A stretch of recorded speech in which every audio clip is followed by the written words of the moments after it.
அக்கா என்ன பண்றீங்க? விடுங்கக்கா, அக்கா விடுங்க. அக்கா கை வலிக்குதுக்கா.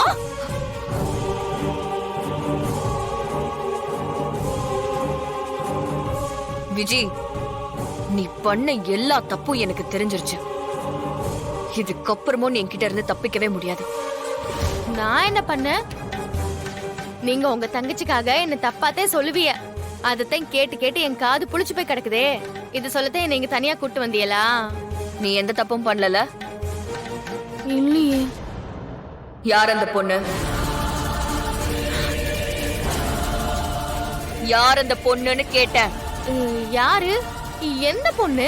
இப்போ கடைக்கு ஒரு பொண்ணு வந்தா, அவளை பார்த்து பயந்து பதுங்கி போய் உட்கார்ந்திருந்தால, அவளை தான் கேக்குற. யார் அவ? விஜி, எனக்கு எல்லாம் தெரியும். அவ பேசினது எல்லாத்தையுமே நான் கேட்டேன்.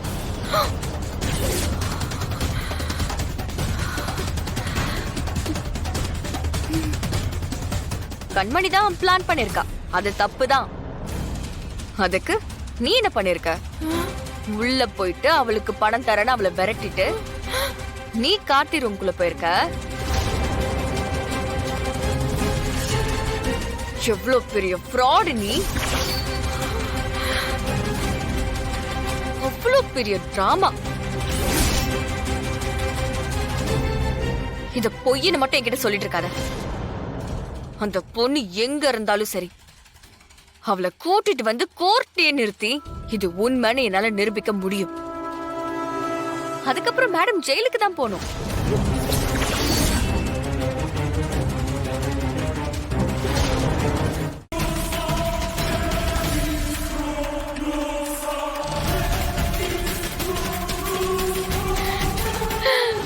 அக்கா என்ன மன்னிச்சிருங்க அக்கா. என்ன மன்னிச்சிருங்க. எழுதுறேன்னு சொன்ன. அக்கா நான் சொன்ன ஒரே ஒரு பொய் அது மட்டும் தான் அக்கா. கார்த்தி மச்சானுக்கும் எனக்கும் கல்யாணம் பண்ணி வைக்கிறதா சின்ன வயசுலயே பேசினாங்க. அப்பத்துல இருந்தே அவங்கள எனக்கு பிடிக்கும்க்கா. அவங்க நம்ம ஊரு திருவிழாக்கு வரும்போது எனக்கு அவங்கள ரொம்ப பிடிச்சு போச்சுக்கா. அவரை நான் உசுருக்கு உசுரா விரும்பினேன். அவங்கள நான் கல்யாணம் பண்ணிக்க நினைச்சேன். ஆனா அதுக்குள்ள உங்க தங்கச்சிக்கு பேசி முடிச்சிட்டீங்க. அது என்னால தாங்கிக்கவே முடியலக்கா.